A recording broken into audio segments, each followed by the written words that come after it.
So today's video, we're going to talk about sensors.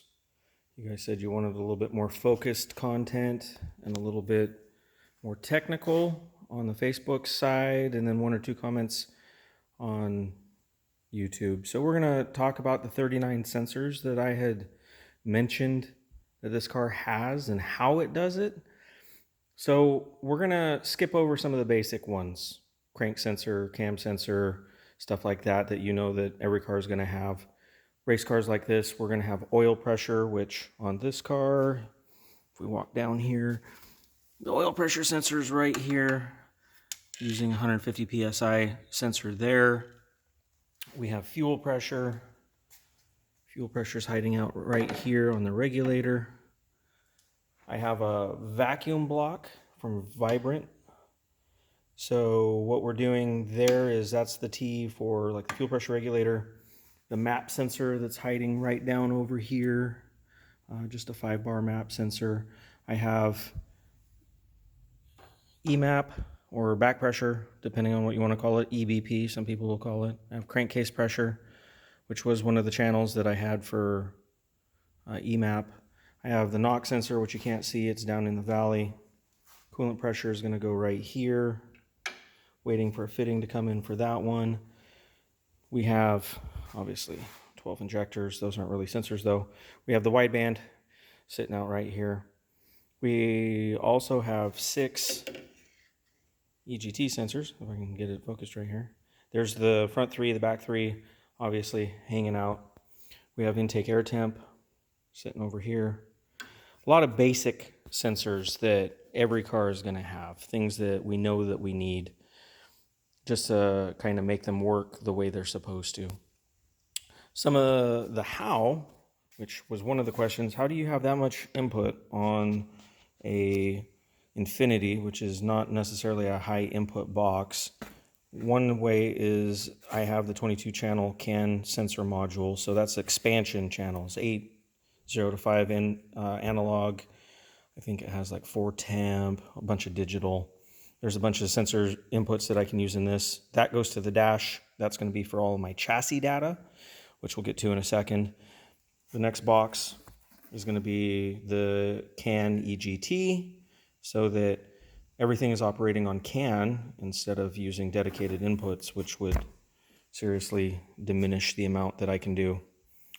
So, getting to some of the chassis stuff that I don't currently have, but I'll show you where it's going to end up going. We're going to do 4 ride height sensors. I call them shock potentiometers. They have lots of different names. It's going to go right in here off the control arm to the chassis.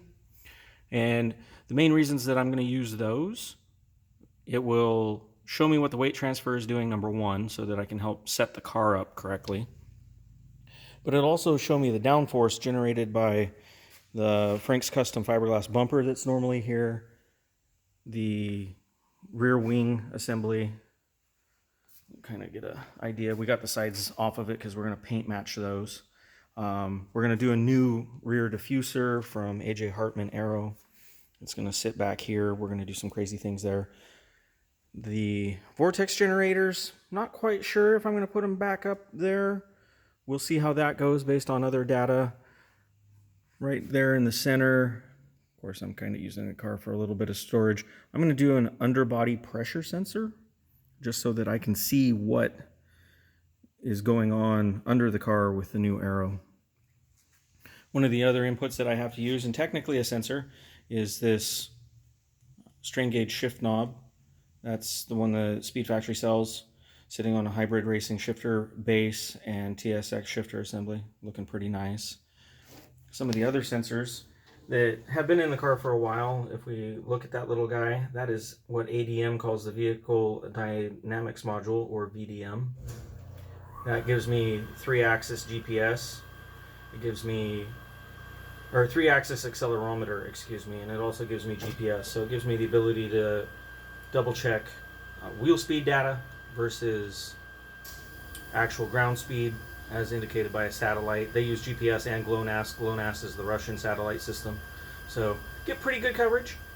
You can kind of see some of the wiring going on there. All those yellow guys, that's all the EGTs. Normally plugged into the box, but I pulled it out so that we can demonstrate what that one is. The little box there with the speaker jack is for the strain gauge for the flat shifting. And then we have the AEM CD7 logging dash. This is the carbon. So all the chassis data is going to go into that so that I can pull it separately so that we know what the car is doing, how it's acting, what was going on that particular day. Things that we always are going to know just because of the car. For instance, we talked about the air temp. Well, I'm going to do something a little bit different than most people as we walk around here. Instead of just knowing the temperature of the air going through the Bosch throttle body and into the Performance Designs plenum to the ASP intake, I want to know ambient temp, because that's going to give me the ability to keep track of what the car is doing when it's at a given location. If I go to a track that I know should be, and by track I mean airstrip in this case, that 80-degree day, it should be running, let's say 200 miles an hour even, and it's running 190. I can start to look for reasons why it's doing that. Maybe I got a boost leak, maybe an injector is messed up. So I can keep track of data, be a little bit more consistent, figure out what changes I want to make. So we have a lot of little sensors like that we're going to use to fine-tune the car. Not necessarily things that we always have to have in a car. You know, you don't have to know what your coolant pressure is, because usually if you do, it's a bad deal in that you've lost a head gasket. I think the fuel pressure sensor is pretty essential. This computer will do, or ECU I should say, it will do differential correction. So if there's some fluctuations, it will help tune for that. We got all the standard stock sensors down in there. There's going to be a water temp. Normally these cars have it on this side here, but my harness didn't get built that way. We can see one of the wheel speed sensor plugs there. I only run 3 because I only need to know left to right in the front and one back. The car currently is just front wheel drive, so I don't really need to know what the left rear tire is doing. I just have the right rear. Crankcase pressure, which is this one right here, I have tied into the valve cover. We have the Motion Raceworks breathers. These are dash 12 going to an IAG catch can. So the idea is that we're going to try to limit crankcase pressure as much as possible before we take the time to do a dry sump. As we move back here a little bit, there's other sensors that we could definitely add. We can add turbo shaft speed.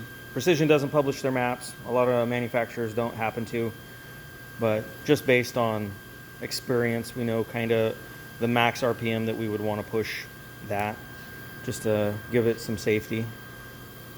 We normally run 2 back pressure probes on this, but with the new turbo kit, it did make it a little bit more difficult to get in there.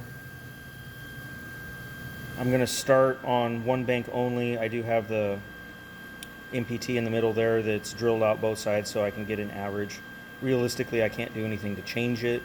I'm not going to port it. It just kind of is what it is. So why I started on the front bank first, it historically has been the one that always gives me the problem. So I thought, you know what, I'm just going to focus on that one for right now. Pardon the heat coming on. Hopefully I'm still loud enough. Sensors we talked about that I might add one gearbox oil temp.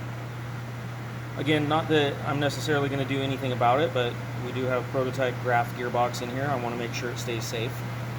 So something that we might put in.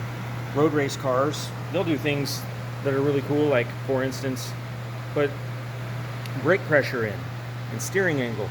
Things I could do, but I do go in a straight line most of the time. Well, at least that's the plan.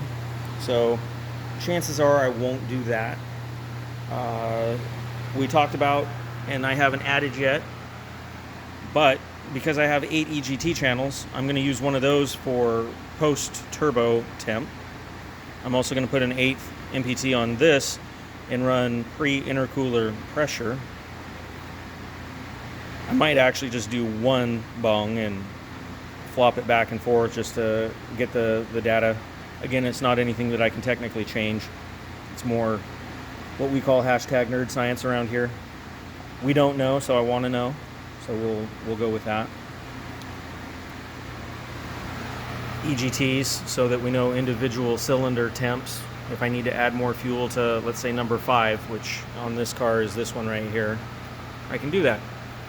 Normally on methanol, we try to run right around 1100 degrees. It can get hotter, especially if you're running M1. You can allow 1350, it seems like, but we try to keep it on the rich side. So 0.59, 0.60 lambda.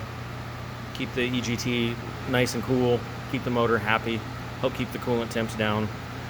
Doesn't seem to affect the power very much, so it's not a big deal. As far as some of the actual sensor sizes that we use, in case you're curious, crankcase pressure, I'm just using a 3.5 bar over here. This is 100 psi. Hopefully I don't have more than 100 psi of back pressure. Never know. Fuel pressure is 150 psi because we do have a mechanical pump. We've got this big Enderley hanging out here from Good Vibes Racing. But this thing is capable of making realistically any amount of pressure we want. So need to know what that's doing. I can adjust the base pressure because I won't necessarily need it. With the 12 injectors in that pump, it's enough for 2200 horsepower in what we do on the GTRs. So I don't need anywhere close to that. We don't have to push it too hard.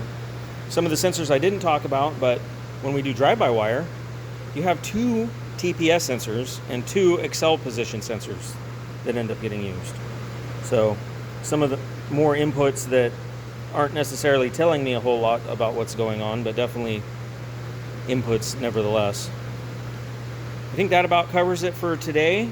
Hopefully this video isn't too long. It is going to be about 12.5 minutes. Let me know what you like, what you don't like. Hopefully this one isn't quite so potato. I'm going to make sure that it gets uploaded correct quality. I held the camera sideways this time, so bear with me. I want to make sure you guys get tech questions answered. You get to see some of what we do here. I just can't get over how beautiful this Trial Performance kit is. If you have Can-Am X3s, Razors, any side-by-sides, and you need parts for anything Can-Am makes, really, whether it's going to be their jet skis, their Riker, which is like a snowmobile with tires. Joe and the guys at Trial make all sorts of interesting stuff for them. They tune them. He's a former employee here, so he definitely knows what he's doing. As you can see, this kit is just so beautiful. Anyway, guys, have fun. Hope you had a good weekend. Be safe. Talk to you later.